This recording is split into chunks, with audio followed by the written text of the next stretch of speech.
اسرائیل جنگ کے دوران ہر جگہ پر بس یہی نیوز ہی ڈسکس ہو رہی تھی اور پوری دنیا کی توجہ غزہ اور یہاں پر جاری ظلم و ستم سے کچھ ٹائم کے لیے ہٹ گئی تھی۔ پر آپ کو بتاتا چلوں کہ اس وقت غزہ کی صورتحال انتہائی تشویشناک صورتحال اختیار کر چکی ہے۔ بھوک انتہائی شدت اختیار کر چکی ہے، اتنا زیادہ کہ لوگ کچھوے جیسے حرام جانور کو بھی کھانے پر مجبور ہیں۔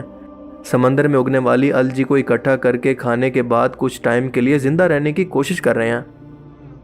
اور اس کی وجہ یہ ہے کہ اسرائیل نے ہر طرف سے آسمانی، سمندری، زمینی راستے یعنی مصر، جارڈن، سعودیہ کا بارڈر، ہر جگہ سے امداد کا راستہ بند کر رکھا ہے، اور جو کچھ یہاں پر بچ گیا ہے اس کی قیمتیں اتنی زیادہ ہیں کہ یہ دنیا کا سب سے مہنگا ترین شہر بن چکا ہے۔ اب ایسا نہیں ہے کہ پوری دنیا کی طرف سے، خاص طور پر مسلمان ملکوں کی طرف سے کوئی امدادی سامان نہیں آ رہا، بالکل آ رہا ہے، لیکن امدادی سامان سے بھرے گودام غزہ کے اندر اور سرحدوں پر موجود ہیں، مگر غزہ کے لوگوں تک ان کی رسائی یا پھر ان کو یہاں تک پہنچانے کی اجازت اسرائیل نہیں دے رہا۔ اور اس کی وجہ یہ ہے کہ غزہ کے اندر امداد لے جانے کے لیے اور اس کو تقسیم کرنے کے لیے اسرائیل سے الگ الگ منظوریاں لینا پڑتی ہیں۔ آپ کو بتاتا چلوں کہ اب تک 1000 سے زیادہ فلسطینی امداد حاصل کرنے کی کوشش کے اندر اسرائیلی فوج کے ہاتھوں مارے جا چکے ہیں۔ غزہ میں انسانیت سسک کر دم توڑنے لگی۔ اسرائیل کا نہتے اور بے بس فلسطینیوں کو بھوک سے مارنے کا پلان بے نقاب۔ صہیونی فوج نے غزہ کے لیے امداد لے جانے والی کشتی پر قبضہ کر لیا۔ نہتے بین الاقوامی سماجی کارکنوں پر اسلحہ تان دیا۔ کم از کم 6 اسرائیلی فوجیوں نے کشتی پر قبضہ کیا۔ اب آپ ذرا اندازہ لگانے کی کوشش کریں کہ یہ لوگ کتنے ظالم ہیں کہ چھوٹے چھوٹے بچوں کو بھوک سے تڑپتا دیکھ کر اور ہر طرح کی چیز موجود ہونے کے باوجود بھی ان کو بھوک سے تڑپا رہے ہیں، اور یہ وہ لوگ ہیں جو کہ خود کو خدا کے چنے ہوئے بندے یا پھر خاص بندے کہتے ہیں۔ کیا اللہ تعالیٰ ان کے اس عمل سے خوش ہو رہا ہوگا کہ یہ اس کے بندوں کے ساتھ جانوروں سے بھی بدتر سلوک کر رہے ہیں؟ اللہ تعالیٰ نے اگر جزا و سزا کے لیے قیامت کا دن نہ رکھا ہوتا تو شاید اب تک اس ظلم کی وجہ سے آسمان پھٹ چکا ہوتا اور زمین پھٹ کر ان ظالموں کو اپنے اندر دفن کر لیتی۔ ہم نے بھوک برداشت کی، اب اوپر سے یہ راکٹ حملے، خدا کی قسم یہ ناانصافی ہے۔ غزہ میں جہاں لوگ ناقابل تصور بھوک کا سامنا کر رہے ہیں، وہیں اسرائیلی حملے بھی تھمے نہیں ہیں۔ اقوام متحدہ کے فوڈ ایڈ پروگرام نے خبردار کیا ہے کہ غزہ میں ہر 3 میں سے 1 شخص کئی دن تک بغیر خوراک کھائے گزار رہا ہے۔ 7 اکتوبر 2023 سے لے کر اب تک غزہ کے اندر 60,000 لوگ اپنی جانیں دے چکے ہیں اور 1,42,000 کے قریب لوگ زخمی ہیں، اور یہ آفیشیل نمبر ہیں جو کہ رپورٹ ہوئے ہیں، کیونکہ اصل تعداد اس سے کہیں زیادہ ہو سکتی ہے۔ اور صرف بھوک اور قحط نہیں بلکہ یہاں پر ٹرانسپورٹ بھی تباہ ہے، پیٹرول بھی نہیں ہے، بجلی بھی نہیں ہے، کمیونیکیشن سسٹم بھی تباہ ہو چکا ہے۔ الغرض غزہ تباہی کا منظر پیش کر رہا ہے، اور لوگ یہاں پر بھوک سے اتنے مجبور ہو چکے ہیں کہ پیٹ پر پتھر باندھنے پر مجبور ہو چکے ہیں۔ المعبر يا اخوان شهرين مسكر، حسبي الله ونعم الوكيل. اخوان طالبين فسحتكم على رابط القف فيه، ما حد يقصر لو باقل القليل. اور یہ لوگ اتنے بے حصے ہیں کہ صرف یہودی گورنمنٹ ہی نہیں بلکہ یہودی عوام بھی امداد کے ٹرکوں کا راستہ کچھ ایسے روک رہی ہے۔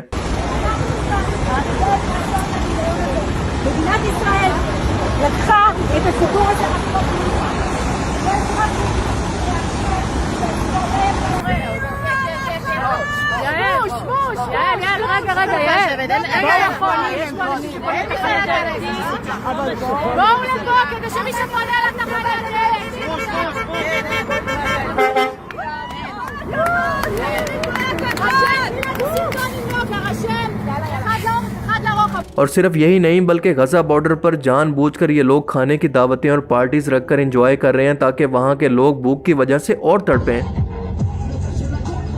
اور آپ جانتے ہیں کہ انسان ضرورت کی ہر چیز پر کسی نہ کسی طرح سے کمپرومائز کر سکتا ہے سوائے بھوک کے۔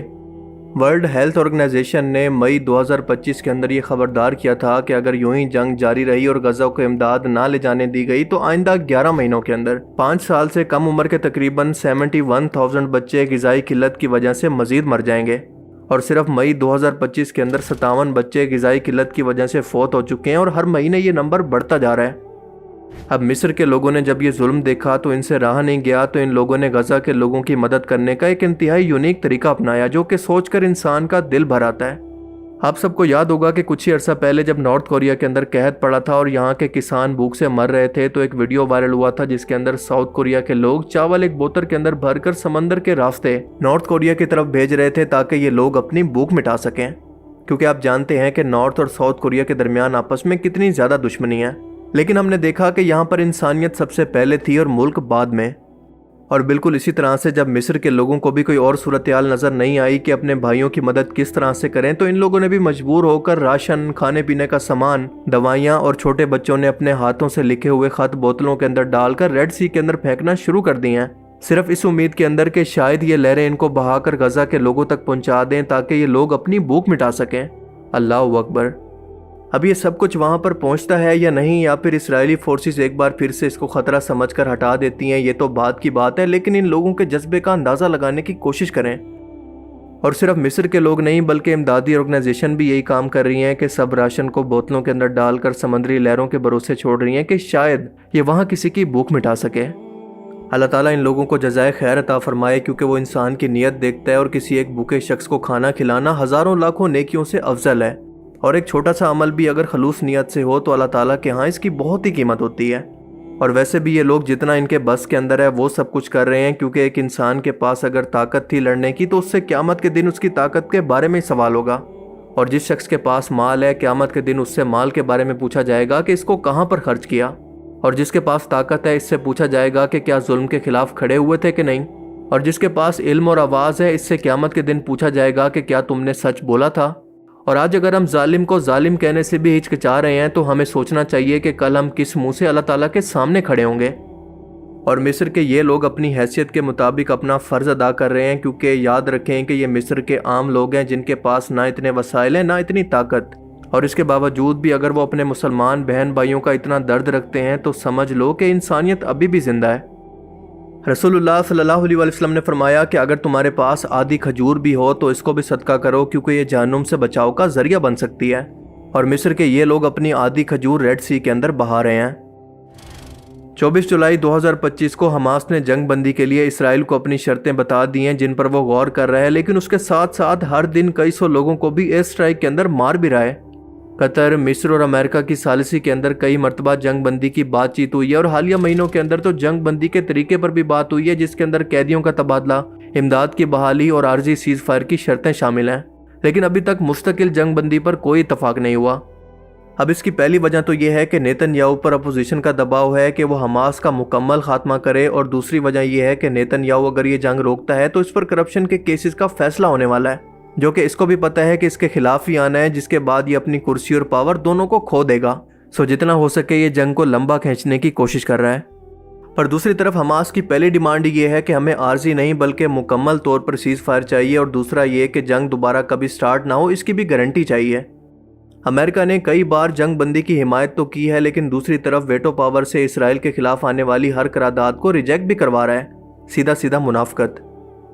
اب صورتحال یہ ہے کہ اگر آنے والے کچھ مہینوں کے اندر جنگ بندی نہ کی گئی تو اس سے کہیں زیادہ نقصان انسانی جانوں کا ہوگا، جو کہ اب تک ہو چکا ہے۔ اللہ تعالیٰ کا یہ قانون ہے کہ وہ ظالم کی رسی کو ایک ٹائم کے لیے لمبا تو کر دیتا ہے، لیکن ایک بار جب اس کو کھینچتا ہے تو وہ شخص منہ کے بل آ کر گرتا ہے۔ اور اسرائیل کے لیے اب وہ وقت زیادہ دور نہیں ہے، کیونکہ اس کی شروعات ایسے ہو چکی ہے کہ دنیا اب تک جن کو دہشت گرد سمجھ رہی تھی، اب جا کر ان کو احساس ہو رہا ہے کہ اصل دہشت گرد دراصل کون ہے۔ وہ امریکہ جس نے سپتمبر 11 کے بعد لاکھوں بے گناہ مسلمانوں کو جو کہ اس حملے کے اندر شامل نہیں تھے ان کو مار دیا، اور وہ قوم جس نے مظلومیت اور نسل کشی کا رونا رو کر یہ ملک حاصل کیا تھا، آج وہی کچھ دوبارہ سے دہرا رہے ہیں۔ پر دوستو ہمیں کبھی بھی نا امید نہیں ہونا چاہیے، کیونکہ انشاءاللہ اس ظلم و زیادتی کے بعد بہت اچھا وقت بھی آنے والا ہے، اور اس کی لہر اس طرح سے نکل چکی ہے کہ یورپ کو چاہے اپنے مفادات کے لیے ہی صحیح پر اپنی غلطی کا احساس ہو گیا ہے، اور آگے بھی اسرائیل دنیا کے اندر اپنی انہی حرکتوں کی وجہ سے، ظلم و زیادتی کی وجہ سے مزید اکیلا ہوتا جا رہا ہے۔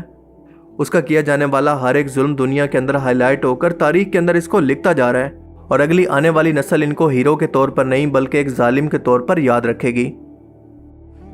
اللہ تعالیٰ سے دعا ہے کہ وہ ہمیں سمجھنے کی اور نیک عمل کرنے کی توفیق عطا فرمائے، آمین۔